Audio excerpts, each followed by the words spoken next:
What's up, tribe? How you guys doing? Go ahead and hit that subscribe button, and I hope you like this video. This is going to be your review for 20s season 2 episode. What episode are we on?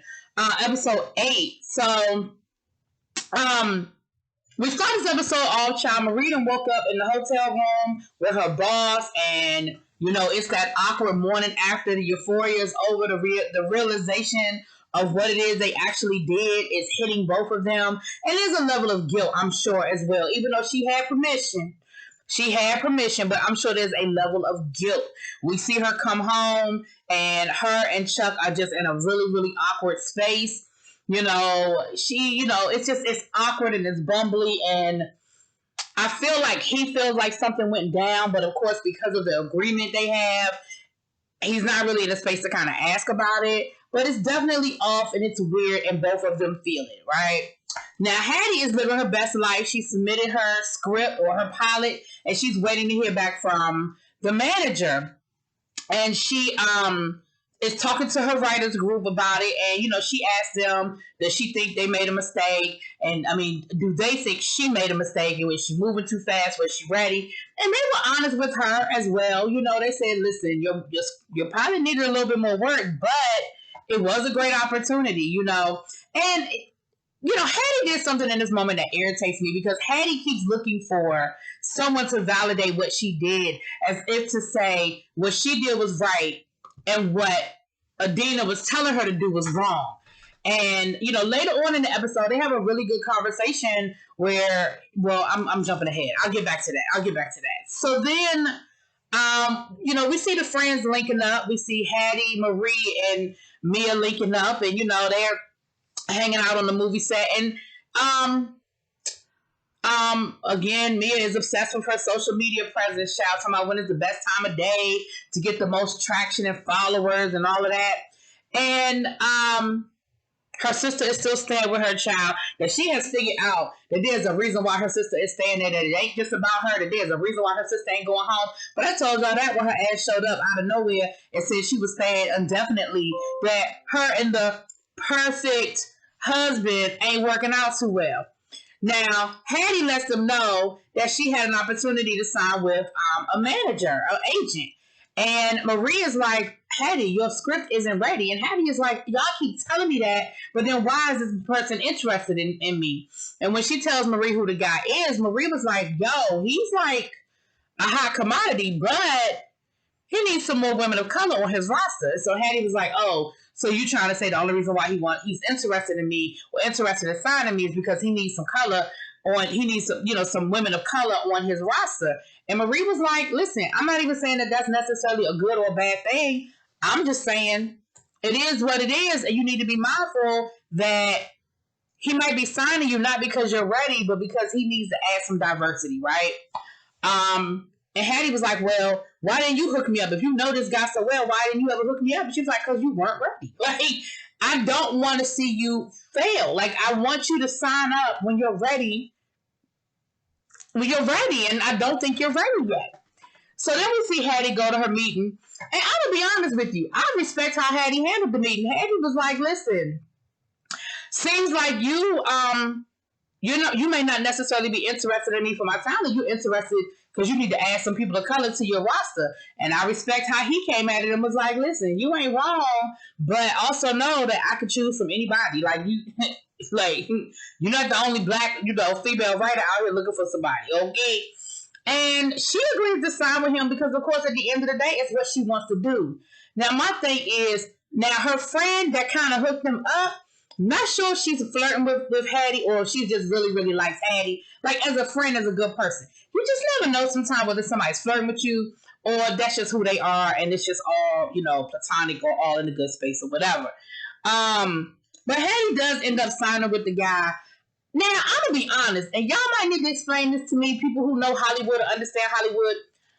I get it that her pilot might not be ready.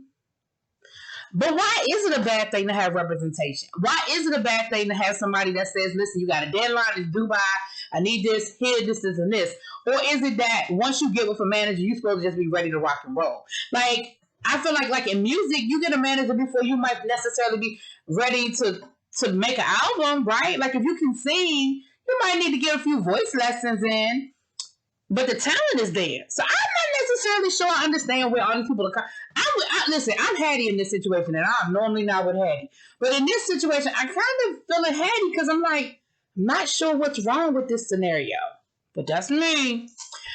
Now, Maria's back at work, and boss man rolls in, and of course, you know, he's talking to her like, listen, we got to move on something. We got to get something. He asked him about what's going on with, basketball player, what we doing, and she lets him know, listen, he wants to make a movie, but he don't want to make a movie with us. He said he can get his own financing. And he was like, really? Like, well, he was like, well, we did all this work, we did all this whining and dining just for us to end up back in this space. And he was like, she said, well, he's a really smart guy. And the boss was like, okay, is he smart? Like, are you working for us or against us? Like, yeah, he's a smart guy, but you're supposed to be trying to get him to sign, and it sounds like you're supporting his decision not to. And he made something about, oh, so you flirting with him now, whatever. And I think that kind of turned her off a little bit because I was like, bruh, don't be trying to insinuate that this is just what I do. You know, that's not who I am and what I do. I know we was doing the tango down to the bed sheets at the little situation last weekend, but don't play with me. Don't play with my integrity. And so then he was like, do we need to talk? And she was like, talk about what? No, we don't need to talk. I don't think there's anything we need to talk about. I'm like, this big ass elephant in this room, that's what we need to talk about?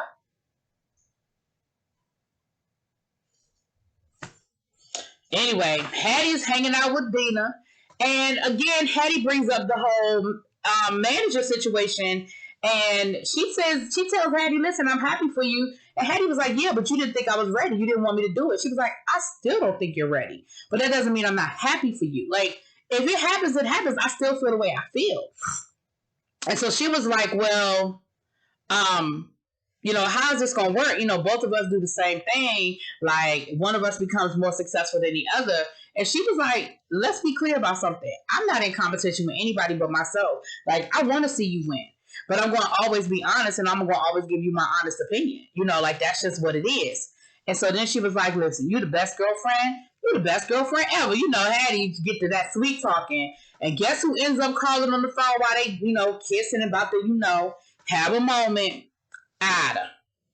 So, of course, Dina looking at the phone, and then she looking at Hattie like, what you gonna do? Hattie turns the phone over and ignores the phone call. Right move, Hattie. That's the right move. Unfortunately, though,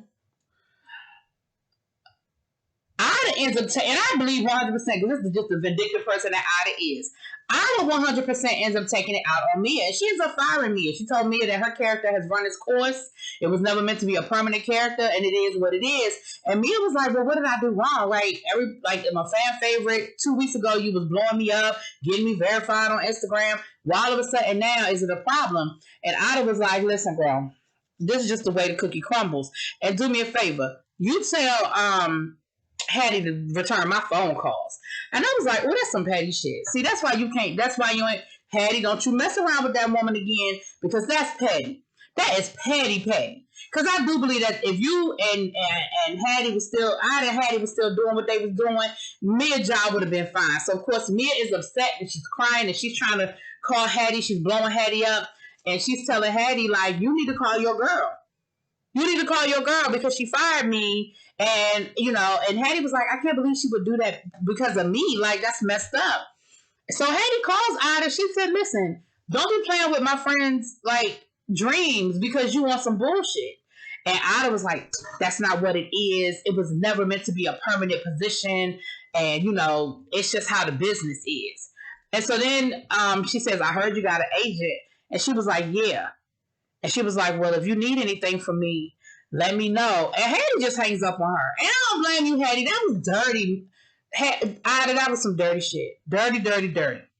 Now, Chuck is hanging out with his little friend he met down to the gay club. And again, Chuck is trying to figure it all out, right? He's trying to figure it all out. And so Chuck says, Chuck asked him, well, what do you identify as? And the guy was like, why does it matter? Like, why does it matter? And Chuck was like, well, I'm still trying to figure all of this out. And, it matters to me because I'm trying to figure out my shit. But they had a really good conversation about just understanding, where they are in this space. And old boy was like, "Listen, just enjoy the moment. Let's just have a good time. Let's hang out. Let's get to know each other. We don't need to put labels on everything. We don't have to make everything complicated and difficult. Let's just enjoy the moment and let's just roll with it." So we definitely see now. We saw where Marie did call her mother-in-law, and they just sent out the invitation, so the wedding is still moving forward. And she told her mother-in-law, aka Vanessa Williams, "Listen, me and Chuck are just in a weird space right now. Like I feel like we're still getting to know each other." And Vanessa was like, "Listen, I've been married to my husband for 30 years and I'm still learning stuff every day. Like that is an ongoing process. You're gonna always be learning more and more. But it's okay. Don't get nervous. Like don't worry about it and don't get nervous about it."